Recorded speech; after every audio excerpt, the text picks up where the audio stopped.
त्याचा विचार करावा लागेल आपल्याला. आता हे 1 महिना तर झालाय ही ऑर्डर होऊन वित्तीय संस्थांना. आता ह्याच्यानंतर 2 महिन्यानंतर काय निर्णय येतोय ते आपण या 15 दिवसानंतर आपण JC फ्लावरला पण संपर्क करणार आहोत की काय त्याने हालचाल केली अजूनपर्यंत. जे असीम गुप्ता साहेबांनी ऑर्डर दिले त्यांना की 90 दिवसात तुम्ही नवीन विकासकांना लोकांचे भाडे द्या आणि बांधकाम करून त्यांचे घरं पहिले द्या, नंतर बाकीचे तुमच्या पैशाचा विचार नंतर करा. ही AJRC म्हणजे शिखर निवारण हे आहे कमिटी आहे SRAची, त्याच्यात हे आदेश झाले आणि ते तुमचे न्यायिक अधिकार आहे.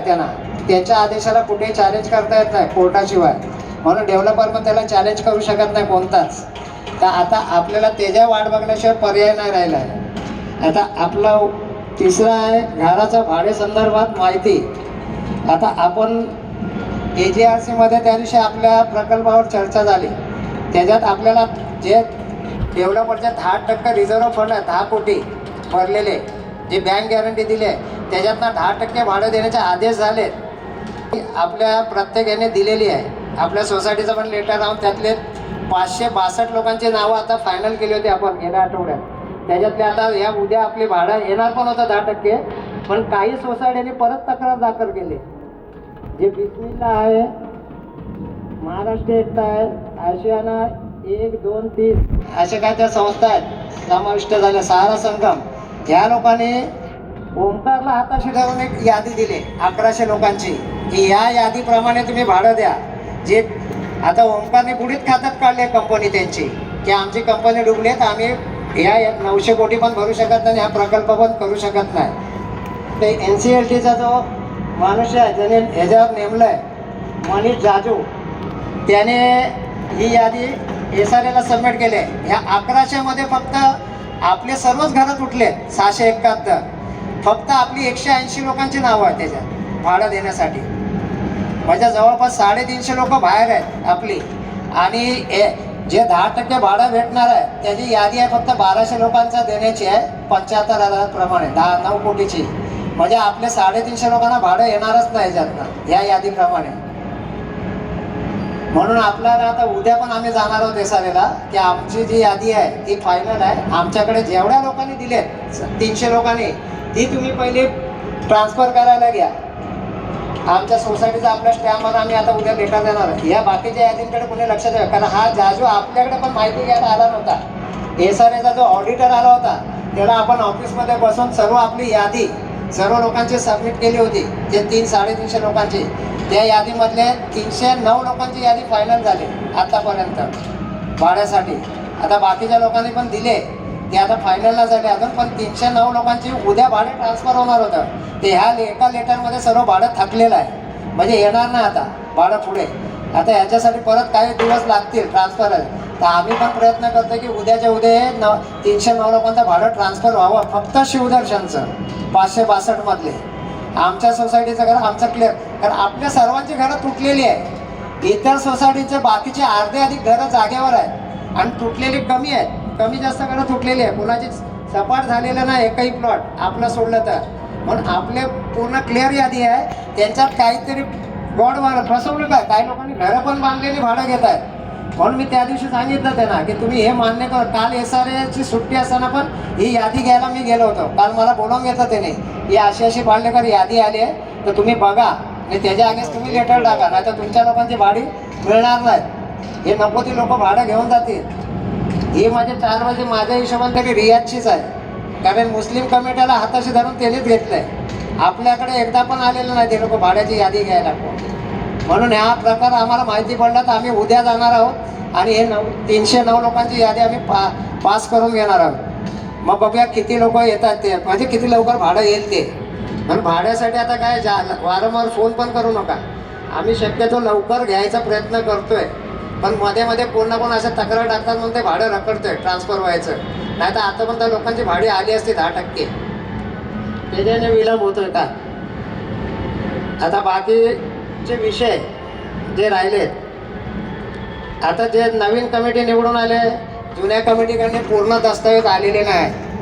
पूर्ण जे हँडओव्हर करतात जुने कागदपत्र ते आमच्याकडे पूर्णतः आलेलं नाही. जे डेव्हलपमेंट ॲग्रीमेंट येतं ज्या विकासावर पहिल्या कमिटीने केलं ते ॲग्रीमेंटचे ओरिजिनल कॉपी आलेली नाही, झेरॉक्स आहे. त्याच्यावर आपण भांडू शकत नाही समोरच्या बरोबर. मग ते झेरॉक्स झाले, बाकीचे काय पेपर आले, शेअर्स जे सोसायटी रजिस्ट्रेशनला बँक खातं उघडणं कंपल्सरी आहे, ते मेंबरशिपच्या पैशाच्या पावत्या पण दिलेल्या नाहीत, रेकॉर्ड नाही, काहीच नाही त्याच्यात. म्हणजे असे काही बरेचसे पेपर आम्ही तुम्हाला आता पूर्ण पण सांगू शकत नाही. त्याची रिसर्च तक्रार आम्ही SRAला केलेली आहे की आम्हाला अपूर्ण दस्तऐवज भेटला आहे, ताबा भेटला आहे, पण आम्ही कोणत्याही प्रकारे कामकाज चालवू शकत नाही याचं पूर्ण क्षमतेने, म्हणून ती तक्रार टाकली. आता आपण नवीन निवडून आल्यानंतर आपण बऱ्याचशा लोकांना तक्रारी पण दिल्या, मुख्यमंत्र्यापासून पंतप्रधान राष्ट्रपतीपर्यंत आपण आणि वेळोवेळी आपण ग्रुपला टाकले. मग ते काय आता पेपर काढून दाखवायची गरज नाही मला.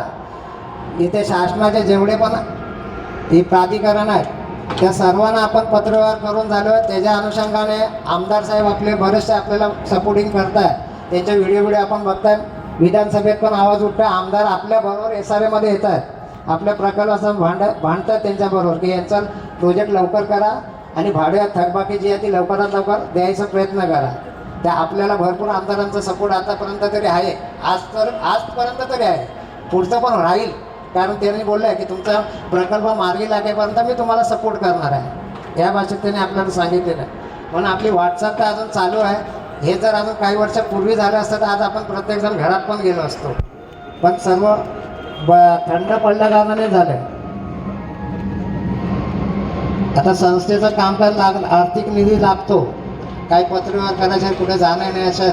आता ही मीटिंग घ्यायला पण आपण सर्वांनी सहकार्य केलं गेलं म्हणून आपण ही मीटिंग घेतली आहे. कारण यापूर्वी सर्व विकासकाच्या भरोशावरच मीटिंग व्हायच्या हॉलमध्ये, कारण आपल्याकडे तेवढी आर्थिक क्षमता नाही संस्थेची. आपण नवीन खातं पण उघडलं बँकेचं, या मुंबई बँकेत.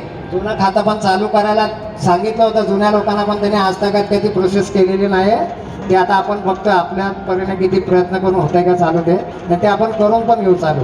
आता नवीन खातं आपण नवीन मुंबई बँकेत उघडलं आहे संस्थेचं, तर त्याच्यात आता जे हा खर्च होईल, ज्या लोकांनी पैसे दिले त्या लोकांच्या खर्चातून जे उरतील त्या खात्यावर आम्ही जमा करू, आणि ज्या लोकांनी दिलेत पैसे 200 त्यांची यादी पण आम्ही प्रसिद्ध करू. आता कुणाला काही प्रश्न असतील विचारायचे तर तुम्ही विचारा, काही अडीअडचणी असतील लोकांच्या, काय प्रश्न असतील तर त्याला सांगा. आम्हाला शक्य असेल तेवढं आम्ही सकारात्मक उत्तर देऊ त्याला.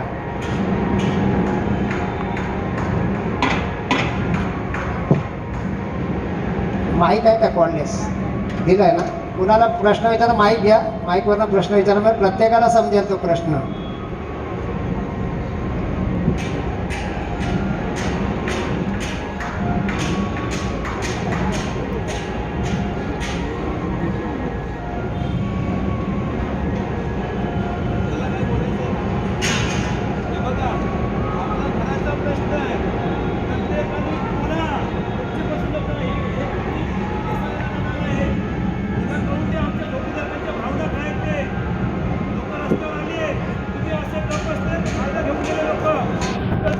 काय झालं रे, माईक चालू करून दे ना त्यांना.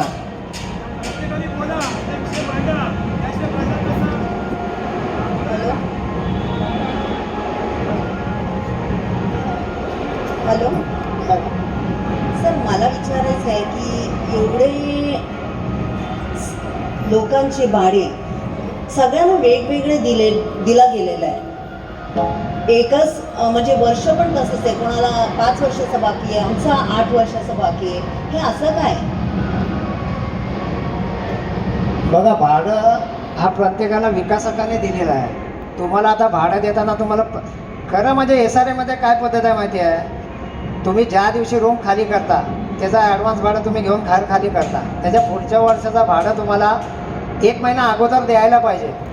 ते न देता तुम्हाला 3 महिने 4 महिने किंवा 6 महिने जास्त असं भाडं आलं. त्याच्याने लोकांचा भरपूरसा गोंधळ उडाला आहे की माझं भाडं कुठून किती बाकी आहे. आता आम्ही 2 महिने त्या ऑफिसमध्ये बसून हेच शॉर्ट आउट केलं. बऱ्याच लोकांना तर आपलं भाडं किती आहे हे पण कुठे आलं ते पण माहिती नव्हतं. बँकेच्या डिटेल्स आहेत आम्ही काढून ती आता 250 ते 300 लोकांची यादी जमा केली आहे. जे आता बोललो ना मी 309 लोकांचं आहे भाडं थकलेलं, ते आपण दिलेलं आहे किती आहे. पण आता थकलेल्या भाड्याचा हिशोब होणार नाही आहे, फक्त 10% भाडं येणार आहे. म्हणजे सरासरी 9 कोटीला 1200 लोकांनी भागून 70 ते 75 हजार रुपये भाडं आहे. ती द्यायची ऑर्डर झाले, ऑर्डर कॉपी पण इश्यू झाले. फक्त या एका पत्रकाच्या ह्याने सर्व भाडं थांबवण्यात आलं आहे. बंद आहे, आवाज येत नाही. हॅलो. 10% जे भेटणार आहे, पण बाकी जे पेंडिंग आहे ते नंतर तर भेटणार ना. हा, शासनाचे म्हणजे अभय योजनेमध्ये ऑर्डर तीच झाली ते आता त्याने माझ्या मित्राने वाचून दाखवली.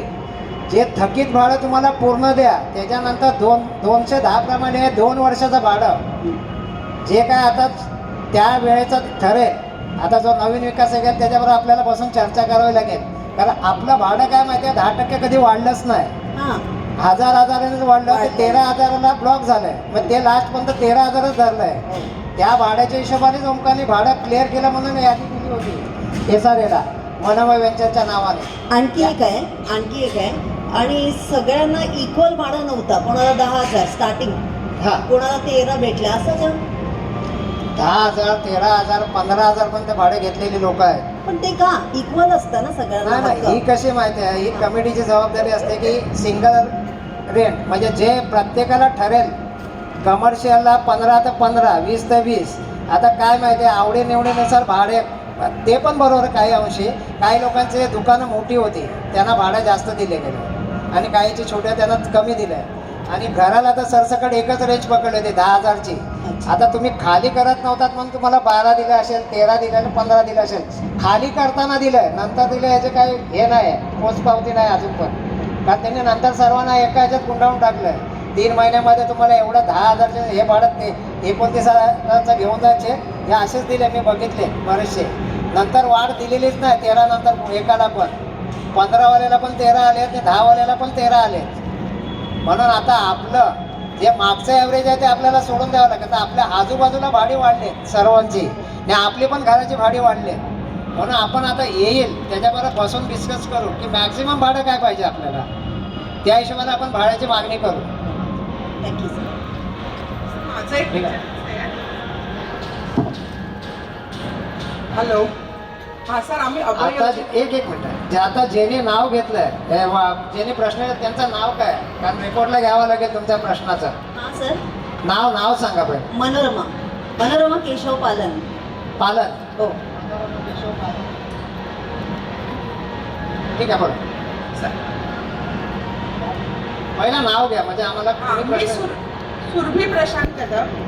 अभय योजनेअंतर्गत आम्ही आताच आमच्या झोपड्या जुन्या मालकाकडून आमच्या नावावर करून घेतलेल्या आहेत. हा, पण सर. 4041 नंबर आहे माझा.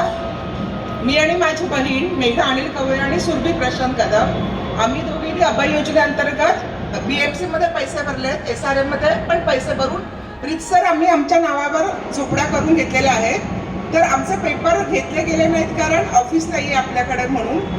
तर आमचे पेपर कधी घेणार आपण आणि आमचं नाव मूळ मालकाचं जाऊन आमचं नाव तिथे कधी हस्तांतरित होणार आणि आम्हाला आमचं भाडं मिळालं तर आम्हाला शाश्वत होणार की SRA मध्ये पण आम्ही ऑनलाईन सगळं केलेलं आहे. पण तरी अजून जुना मालकाचंच नाव येते सर. तर आमचं नाव कधी येणार आणि आम्हाला भाडं कधी मिळणार आणि म्हणजे ते कायदेशीररित्या आमच्या नावावर त्या झोपड्या होतील असं कधी होईल असं. कारण आम्ही एवढे पैसे भरून आम्हाला गॅरंटी अजून नाव चढलं काय येत नाही आमचं. मॅडम तुम्ही आता NHL टूला नाव ट्रान्सफर केला पैसे भरून, म्हणजे आता तुम्ही ऑफिशियली मालक झालात त्या जागेचे. मग आता तुमचं मला ते विचार आहे परत एक जयवंत विचार आणि सुजित विचार हे 2 नावं आहेत आणि भाड्याच्या यादीमध्ये पण 2 नावं आहेत आत्ता पण. तर आता कसं आहे SRAच्या नियमावर NHL टूवर जी नावं आहेत पात्र त्यांनाच भाडं अदा करण्याची ऑर्डर आहे. इतर लोकांना पुन्हा सेल परचेस किंवा वारसाचं कसं आहे डेव्हलपर यादी पाठवतो की यांचं मयत आहे तर यांना तुम्ही भाडं द्या. SRAला काय डेव्हलपर पैसे देणार असतं मग ते देतो. SRA काय त्यात आडकाठी घेत नाही. पण आता सध्याच्या परिस्थितीत आपल्याकडे कोणी डेव्हलपर नाही आहे, शासन निर्णय घेतं आपल्या ह्याच्यावर. म्हणून ते आता प्रोसेस चालू आहे. तर तुम्हाला आलं विचारांच्या, पण आता तुमचा जॉईंट अकाउंट काय विचारांबरोबर आहे नाही, आमचं जॉईंट वगैरे काय नाही. मग आता ते त्यांच्या खात्यावरच पैसे तुमचं भाडं स्टॉप होणार, येणार नाही तुम्हाला.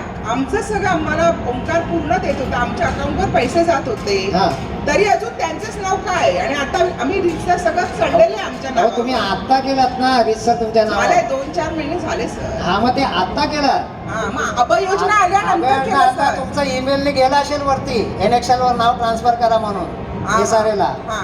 इथे गेला की लगेच तुम्ही जा ऑनलाईन केलं आम्ही केलं, ते ऑनलाईन पण झाली. सगळं झालं. SRA चे अधिकारी 2 महिने का 2 वर्षांनी पण करतील की नाही, शाश्वती नाही. हा, हा. लोक 4-4 वर्ष नाव करतात, ट्रान्सफर त्यांचे होत नाही. तुम्ही एवढ्या लवकर अपेक्षा तर करू नका. मग त्यासाठी तुम्हाला फेरी मारावं लागेल.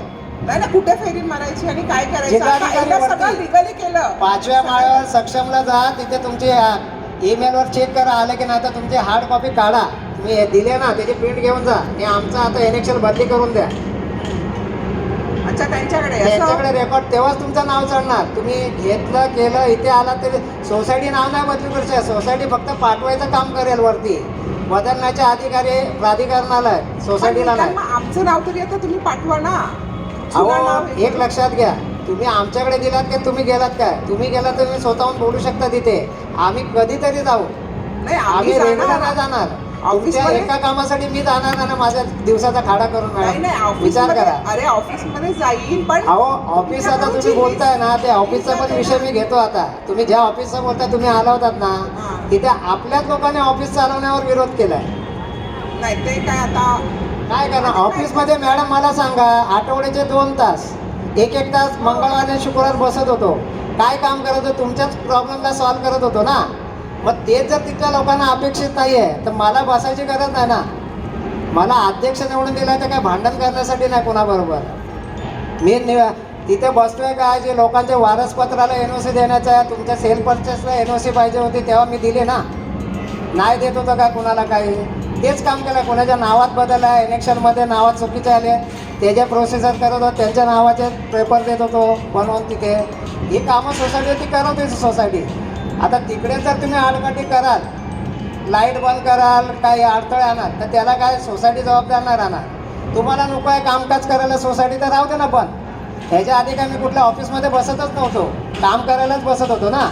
लोकांच्या कामासाठी ऑफिस उघडलं आहे, तर ऑफिसचं जर असं गैरवापर करत असेल तर माझ्यावर तुम्ही कारवाई करा. मी तिथे बसून जर लोकांच्या कामासाठी 1 तास वापर करत असेल आणि आपली लोक त्याला विरोध करत असतील, मी त्यांना काय फरकी नाही, बाहेरचे ना. आजही ते शिवदर्शनचेच मेंबर आहेत, वेगळे नाही झाले ते. पण आपली लोक जर आपल्याला कामकाजावर रोखत असतील तर मग बसण्यात काय मजा नाही ना मला. राहू दे लोक. अहो 10-15 वर्ष लोक राहिली ना अशीच. अजून डेव्हलप होईल, पण राहिल्यानंतर डेव्हलपर आलं तेव्हा करा कामं तुमची ट्रान्सफरची. मी कुठे बसून करायची कामं ती सांगा ह्याच्यात. एक मला विचारायचं आहे, आता आमचं 40-41 नंबरवर तुमच्याकडे जी लिस्ट आहे त्यात कुणाची नावं आहेत? आमची आहे ती- सुजित विचारे आणि जयवंत विचारे. मग ती तुम्ही का ठेवली? आता आम्ही चेंज केलंय. मॅडम मला जो इलेक्शन आलाय महानगरपालिकेचा, त्याच्यात नावं ती आजही तीच आहे, कारण तिथे त्याच्यात बदल नाही झाला. हे बदल तुम्ही ज्यांनी केलं त्यांना करून घ्यायचं आहे. आम्ही तिकडे पण केलंय सर. हो मग करा ना. अहो आता कसं हे डायरेक्ट नाही बदल होणार ना ह्याच्यात चेंज. एकदा बनलेलं इलेक्शन तुमचा डायरेक्ट बदल नाही होत परत नव्याने, तो तसाच राहणार. त्याच्यात फक्त तुमच्या नावावर आता हँडओव्हर होणार, ती नवीन कॉपी, त्यात बदल नाही होणार. ते तुम्हाला आता वारंवार ते आणून दाखवावं लागेल की आता आम्ही या घराचे मालक आहोत. पूर्वी विचार होते, आता कदम मालक झाले. हे तुम्हाला रेग्युलर कुठेही, इथे SRA कुठेही जा, तिथं तुम्हाला ते घेऊन जावं लागेल. पण मग आमच्या नावावर मिळणार का चेक किंवा आमच्या अहो account वर केलं ना आता पैसे BMC मध्ये सेल परचेस झाले ना, पैसे भरून केलात ना. हा मग होणार ना. मग तेच अहो होणार ना, झालं. तुम्ही बोलताय ना. त्यांनी केलं.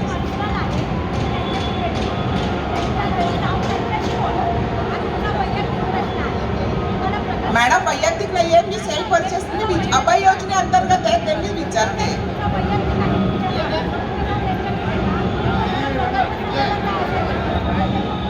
असं सांगितलं गेलं नाहीये प्रकल्पासंदर्भात.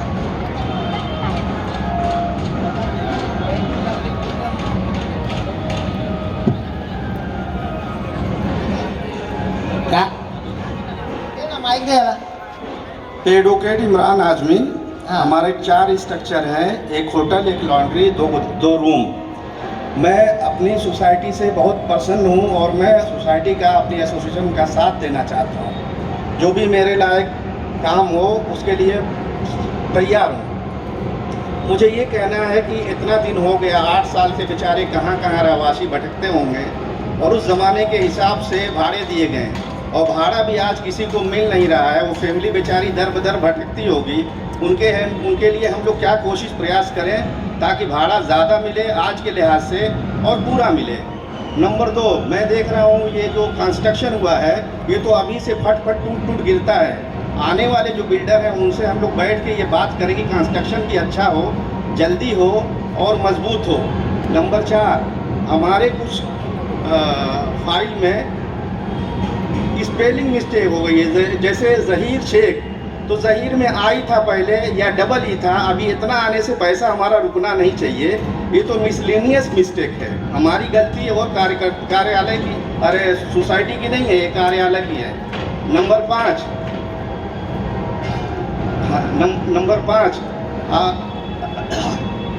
इतने जल्दी बिल्डर जो बदलते हैं आके अपना हाथ धुल लेते हैं और दूसरे के हवाले बेच के कैसे चले जाते हैं। ये सब भी हमको कदम उठाने की आवश्यकता है। इसके बारे में विचार विमर्श किया जाना चाहिए। शुभकामनाएं, हमारे सोसाइटी को बहुत बहुत आशीर्वाद।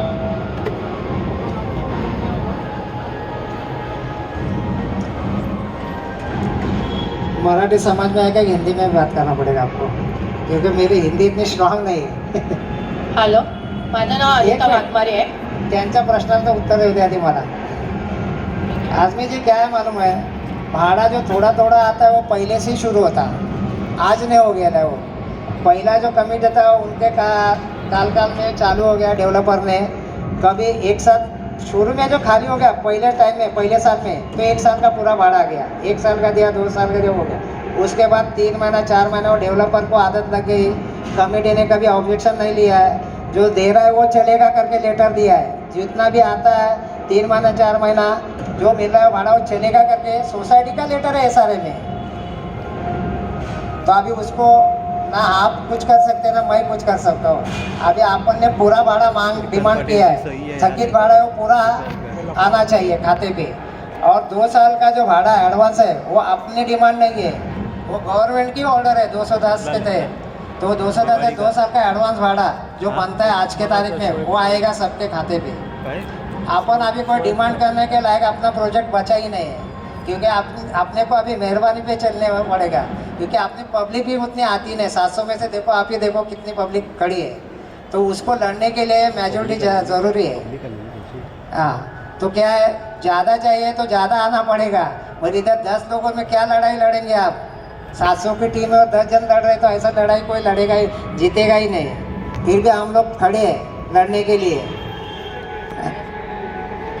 हाँ, तो क्या है मालूम है, अभी ये आप बता रहे वो है, अभी कानून से करने जाओगे तो ऐसा भी अपना 10-12 साल वाट लगेगा इसमें। नहीं, तो अभी अपन कायदे से करेंगे तो और भी आपको मालूम है, आप लॉयर है, कितना साल और लगेगा। और आपने अभी रुकने की तो मेरी खुद की ताकत नहीं है, तो किसी की भी नहीं रहेगी, क्योंकि आपने को जल्दी घर बनाना है, कुछ भी है। अभी आप बोल रहे ये सब टूटा फूटा है, तो उसको स्ट्रक्चरल ऑडिट के लिए अभी अपन अर्जी दे चुके हैं कि जो भी आएगा उसको पहला स्ट्रक्चरल ऑडिट करने के बाद ही काम चालू करेगा वो, भले उसको 1-2 महीना लेट भी होने दो, क्योंकि इसके ऊपर बांधकाम करेगा वो पकड़ेगा नहीं तो ऊपर का मलबा आएगा नीचे, वो रिस्क है, मुझे भी पता है। इसलिए आप लोगों ने पहले ही कंप्लेंट डाल दिया उसका। जो भी आया दे रहे एक्सपेक्ट दे दो, किसको भी पीरामल पे दो, किसको भी दे दो, और पहला स्ट्रक्चरल ऑडिट करने के बाद ही काम चालू करने के लिए परमिशन दे दो। अभी वो भी क्या है, पैसा भरेगा तो उसके नाम पे LOI हो जाएगा पूरा स्कीम का। पैसा नहीं भरेगा तो वो लोग नहीं करेंगे। रेडी रखा है पेपर SRA ने पूरा, पर पैसा जिस दिन खाते पे आएगा SRA के तो ही होने वाला है, नहीं तो होने वाला नहीं।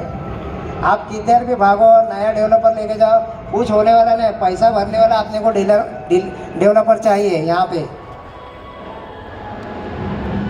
और आपका जो नाम का जो आप बताइए जाहिर है कुछ जो पर स्पेलिंग मिस्टेक है वो सोसाइटी नहीं करेगी। आपको BMC में आपका जो डॉक्यूमेंट्स है जिस स्ट्रक्चर के ऊपर, वो सबमिट करके आप करके ले लो। आप, मैंने आपको फ़ोन पे भी यही बताया, ठीक है।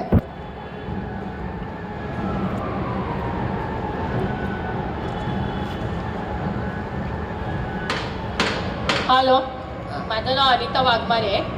मी गांधीनगरची रहिवाशी आहे. मी आता शिफ्टिंगला आम्हा सगळ्यांना पाठवलं खरं, पण तिथे फक्त आपल्या गांधीनगरचे आम्ही 12 लोक आहोत, बाकी सगळे इतर विभागातली लोक आहेत. त्यामुळे तिकडे कोणत्याही गोष्टीचा प्रॉब्लेम आला की आम्हाला सगळ्यांना एकत्र घेताना नाकी 9 येते, आणि तिथे भरपूर आता प्रॉब्लेम होत राहिले. तर त्या प्रॉब्लेमसाठी तुम्ही लोक काय करू शकाल? पाण्याचा प्रॉब्लेम येतोय आम्हाला, सिक्युरिटीचा प्रॉब्लेम येतोय, लिफ्टचा प्रॉब्लेम येतोय. आणि दुसरी गोष्ट, जी बिल्डिंग आहे ती बिल्डिंग पडत राहिली, मध्ये मध्ये भाग पडत आहे, ते परत परत आम्ही बनवून घेतोय घरामध्ये. मग त्यासाठी आम्हाला काय मदत होती? तर मदत करायची म्हणजे काय माहिती आहे, ह्याच्यासाठी आपल्याकडे डेव्हलपर असायला पाहिजे पहिली गोष्ट म्हणजे. बरोबर. कारण तुम्हाला ट्रान्झिट कॅम्प आल्यावर डेव्हलपरने केला आहे, हां, सोसायटीचा काय त्याच्यात रोलच नाही. कारण ज्यांना आता पर्यायी घरे पाहिजे होती खाली करताना, त्या बदल्यात तुम्हाला 12 लोकांना तिथे 126 लोक हे इन्कम टॅक्स कॉलनीच्या इथे गेले बरोबर. ते. आता त्यांचा पण इश्यू आहे, त्यांच्यासाठी पण आपण लेटर पत्र तुमच्यासाठी पण दिलं होतं. आता मध्ये लाईटचा काहीतरी इश्यू झाला होता तेव्हा. बरोबर. तर आपल्या परीने जेवढी पण मदत करता येते ते आम्ही सोसायटी म्हणून तुम्हाला मदत करतोय. आता लिफ्टचं असेल काय असेल ते AMC दिलेली असते जे मेंटेनन्सची. आता डेव्हलपर नाही तर ते रिन्युअल होत नाही, कारण त्यांना पैसे द्यावे लागतात. मग ते आता डेव्हलपर येईपर्यंत काहीच होणार नाही. आता त्या दिवशी मी इंजिनियर बरोबर बोललो एक्झिक्युटिव्ह, तर बोलतो बघा आता आमदार साहेबांच्या पत्रकावरून तुम्हाला आतापर्यंत जे ट्रान्झिशन आहे त्यांची बिलं आम्ही पेड केली, पण ह्यापुढे आम्ही ती बिलं पेड नाही करणार, कारण त्यांच्या कायद्यात बसत नाही. डेव्हलपर हे सर्व पैसे भरतो आणि करतो, हे सारे कुठल्याच मेंटेनन्सची जबाबदारी घेत नाही. हे त्या लोकांनी क्लिअर केलं. हां, बरोबर. आता आम्हाला तुमच्या SRA लाच विचारायचं. 126 आणि तुम्ही 12, हे आता तुम्ही जे लोक राहता ही तुमची जबाबदारी आहे. त्याने क्लिअर कट सांगितलं मला की ज्या वास्तूचा उपभोग जी लोक राहत आहेत घेत आहेत त्यांनीच तो खर्च भार उचलावा. पण आम्हाला ज्या वेळेला ओमकारने तिथे टाकलं त्यावेळेला ती बिल्डिंग खरं म्हणजे तुला पाटील नावाचा बिल्डर आहे त्याची आहे, आणि तो बिल्डर बोलतो की ती बिल्डिंग आम्ही SRA ला दिली आहे. पण आम्हाला ना त्याच्याकडं काही मदत, त्याची खालचा ग्राउंड पूर्ण त्यांनी ऑफिससाठी दिलेला आहे. मग आम्ही ज्या गोष्टी वापरतो किंवा आम्ही पैसे काढून ज्या गोष्टी करतो तर तो ऑफिस लाईनचा त्या लोकांनी आम्हाला मदत केली पाहिजे. त्याचे जे माणसं आहेत ते, त्या बिल्डरची जे लाईन आहे ती, तो वापरतो ती लाईन. मग आम्हाला यासाठी काय मदत करा? काय माहिती आता कारण जे त्या जे लोकांना- राहतात ना एक मिनिट. तिकडे, आता तो डेव्हलपर जो तुम्ही बोलताय पाटील बिटील जे कोण आहे ते स्वतःचं हे चालवतात. हां, आता तुम्हाला हे ओमकारने ट्रान्सफर म्हणजे ट्रान्झिट कॅम्प म्हणून दिलंय. हां. आता ही जबाबदारी ओमकारची होती, आता तो आहेच नाही. बरोबर. आता जो येईल तो जबाबदारी घेणं ते विचारेल. आता आपल्याकडे सध्या तरी हे प्रश्न कुणाला विचारणारा माणूस सध्या अस्तित्वात नाही आहे. जेव्हा कोण येईल ॲस्पेक्ट येऊ दे, कुठलाही डेव्हलपर येऊ दे, तो आल्यानंतर जे तुमचे जे प्रश्न आहेत त्यांचा उत्तर ते लोक देतील. कारण सोसायटी म्हणून काय करणार? अहो सोसायटीचे मेंबर आहेत ते तुमच्यातलेच आहेत ना, आमचे पण प्रश्न आहेत. मला तसं म्हणायचं नाही ना, म्हणजे सोसायटीचा सोसायटी काय आम्हाला करणार? साथ देणार का ह्या गोष्टी? सोसायटी देणार ना, तुम्ही आमचेच मी हे रहिवासी बोलते. आहात. हां, बरोबर. आता पण दिलं ना तुम्हाला साथ, तिथे काय प्रॉब्लेम? तुमच्या तक्रारी टाकल्या ना आम्ही तिथे. हा, ज्यांचे पण प्रॉब्लेम आले काय बोलले की आम्ही एक लेटर टाकतोच SRA ला. आम्ही कोणाचं असंच ठेवत नाही की मला एक बघायचं काय म्हणायचंय, करत काय करत आमच्यासोबत- हा विषयच नाही आमचा येत. आमच्यासोबत ज्या बाकीची लोक आहेत, ज्या 34 संस्थामधली लोक, त्यातल्या काही लोकांमुळे आम्हाला तिथे भरपूर त्रास आहे. इव्हन म्हणजे तुम्ही समजलं असेल की पहिल्या दुसऱ्या माळ्यावर बांधला फ्लॅटची लोक वगैरे, त्यामुळे त्रास आहे, पाण्याचा त्रास आहे, सिक्युरिटीचा त्रास आहे. ते आम्ही स्वतःहून डेव्हलप करतो, स्वतःहून पैसे काढून चालू केलेले आहे. पण ज्या बिल्डरची बिल्डिंग आहे त्याचे माणसं पहिल्या माळ्यावर सगळं त्याचे ऑफिस वगैरे, मग तो का नाही ते थोडे पैसे देऊ शकत? त्यासाठी तुम्ही काही मदत करू शकता का?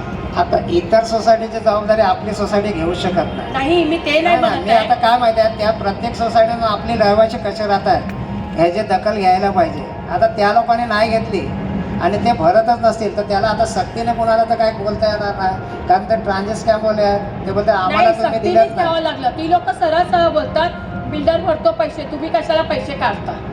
मग आता ह्या गोष्टी काय करायच्या? आम्ही जरी किती जवळजवळ आम्ही 20-22 लोक पैसे काढतो. आता त्यांचा डेव्हलपर राहिला असेल असं शिल्लक आपलाच गेलाय. अशी परिस्थिती आहे. मग 34 त्यांचा डेव्हलपर पण हाच होता. ओमकार ना 34 मध्ये त्याला आता पण ते आता राहिले असेल, तोच आपलाच गेल्यासारखं झालंय. मग मला अजून काय एकच त्याला उत्तर बोलायचंय, देणार? नाही महेश भाऊ, मला एकच बोलायचंय. आता जी बिल्डिंग ज्याची आहे हा. त्याचा खालचा भाग पाटीलचा आहे, तो सगळं वापरतो. वरतून त्याचा एक माणूस वादिवाद घालतो, दादागिरी करतो. म्हणजे आपल्या सोसायटीकडून काय आम्हाला मदत मिळेल? काय कसं असतं, हे कॉन्ट्रॅक्ट डेव्हलपर बरोबर होतात. ज्या आता भाड्याने तुमच्या सदनिकात ज्या 12 लोकांच्या आहेत त्या डेव्हलपरने घेऊन तुम्हाला अलॉट केल्या. बरोबर. हां, मग आता हे जे कारवाई करायचे अधिकार आहेत ते डेव्हलपरकडे आहे, आपल्याकडे काहीच नाही. आपण तुमची तक्रार करून डेव्हलपरकडे बसू शकतो की बाबा ह्या माझ्या लोकांना तुम्ही तिथे पाठवलात, त्यांच्या ह्या समस्या आहेत, ह्याच्यावर काय करता येईल कारवाई, त्याचा तू विचार करून तात्काळ त्याच्यावर निर्णय घे, हे आपण करू शकतो. पण सध्याच्या परिस्थितीत आपल्याकडे कोण मायबाप नाही आहे डेव्हलपर. कारण काय झालं, ती एसआरएची बिल्डिंग आहे म्हणतात खरं, पण त्या पाटीलचं सगळं तिथे आजूबाजूला त्याचंच अस्तित्व, त्यामुळे आम्हाला दुसरीकडे काय ठेवता करता धरता काहीच येत नाही. साहजिक आहे ना, तो मालक आहे तर तोच तिथे बघेल ना. पण त्याची तो building आहे. नाही, त्याच्याकडे आम्ही जर बोलायला गेलो तर तो काय बोलतो, मी एसआरएला बिल्डिंग दिली आहे. मग त्याची ती आतल्या गोष्टी आतमध्ये, पण बाहेरच्या साईडला का त्याची एवढी दादागिरी असं. मग आम्ही किती सगळ्या गोष्टी सहन करायच्या. आम्हाला जर शिफ्टिंग दिली आहे तर आम्ही तिथे किती सहन करायच्या गोष्टी. कारण मेन म्हणजे त्या लिफ्ट तिथे पाहिजे आणि लिफ्टचा त्रास तर भरपूर झाला. पैसे भरून आम्ही ही गोष्ट करतो. ह्या सर्व गोष्टीसाठी आपल्याला नाही तेव्हा डेव्हलपर येणं डेव्हलपर गरजेचं होता आहे. तेव्हा पण आम्ही ही गोष्ट केलेली आहे. ना- स्वतः पैसे देऊन केलेली आहे ना, आम्ही. मग तेव्हा डेव्हलपर का तक्रार केली असं झालं असतं ना. डेव्हलपरकडे येऊन तक्रार केली, सगळं केलं. मग त्याचा आमच्या समोर पाठपुरावा. तेवढे हसून आणि हे करून, त्यात आमची काही माणसं पण होती, ती आम्हाला हा असं करूया आम्ही करतो, जावा तुम्ही, झालं. आम्ही गेल्यावर पाठी काही नाही. आपलीच माणसं आपल्या सोबत राहणारी, आमचे शेजारी पाजारी सगळेच. मी सरळ बोलते, कोणाला मला काय बोलायचं आहे आत्ता मला विचारू शकता, मी सरळ बोलते. मग ह्या गोष्टी आम्ही किती त्रास काढणार. त्यामुळे मला एकच म्हणायचं आहे महेश भाऊ, जर तिकडे काही करायला तयार ना तर आमच्या 12 लोकांची तरी नेमणूक दुसरीकडे करा. बघू ना, आता डेव्हलपर येईल तेव्हा हा प्रश्नाचा सोल्युशन निघेल. सध्या तरी आपण कारण त्या लोकांबरोबर राहण्यासारखे आम्हाला जमत नाही. ते लोक जे वागणूक आहे त्या लोकांची आम्हाला जमत नाही. आम्ही काढतो म्हणून दिवस तिथे काढतो. आता काय माहिती आहे, ते 12 लोकांना तिथून काढून इथे आणायचं, तर आणायचं कुठे? कारण ह्या 126 मध्ये पण सदनिका कुठल्या खाली नाहीत. कोण आहेत का ट्रान्झेक्शनवाले तुमच्याकडे कुठल्या सदनिका रिकामी आहेत? तर तुम्हाला तिथे शिफ्टिंगला द्यावा असा प्रस्ताव पण आपण मांडू शकतो. पण तिथली आणि इथली परिस्थिती काय वेगळी नाही माझ्या माहितीप्रमाणे. इथे पण तीच परिस्थिती आहे, लिफ्टचा पण इश्यू आहे, पाण्याचा पण इश्यू आहे. हे लोक त्याच्यासाठी झगडतात आहे. म्हणजे तो स्वतः जेव्हा ओंकारवाला इथे ऑफिसमध्ये बसायचा उठायचा त्यावेळेस पासून त्याने लिफ्टचे पैसे भरलेले नाहीये. आज किती लिफ्टचे पैसे झाले. त्या मुलाला बोलवलं की तो बोलतो पैसे भरलेले नाही. आता आम्ही पर्सनली त्याला बोलवतो आणि पर्सनली काम करून घेतो. आणि त्या लिफ्टची भीती अशी आहे ना की तिकडे काहीतरी ट्रॅजेडी होऊ शकते. त्याला जिम्मेदार कोण राहणार? मग स्वतः आम्ही तिकडे जिम्मेदार राहणार का? ओंकारवाला गेला, सगळे गेले, मग कोण आहे? सारेवाले पण काही घ्यायला तयार नाही. नाही ना, त्याशी बोलणं झालं माझं एक्झिक्युटिव्ह बरोबर. तर तो बोलला काय, जे आता राहतात त्यांनी तरी सध्या तो बोजा उचलावा. मग एवढा मजा आता त्या लिफ्टच्या जर तुम्ही बघाल काय करायला गेलं. त्यांना ते पण बोलला, साहेब बोला 5-5, 7-7 लाखाचे बिलं येतात. नाही बोला, बिल तर बाजूला, ते पण आता करायला घेतलं तर किती लागेल? झालं ते. दुखायला लागला ना, दुखायला लागला. कसं आहे माहिती आहे का?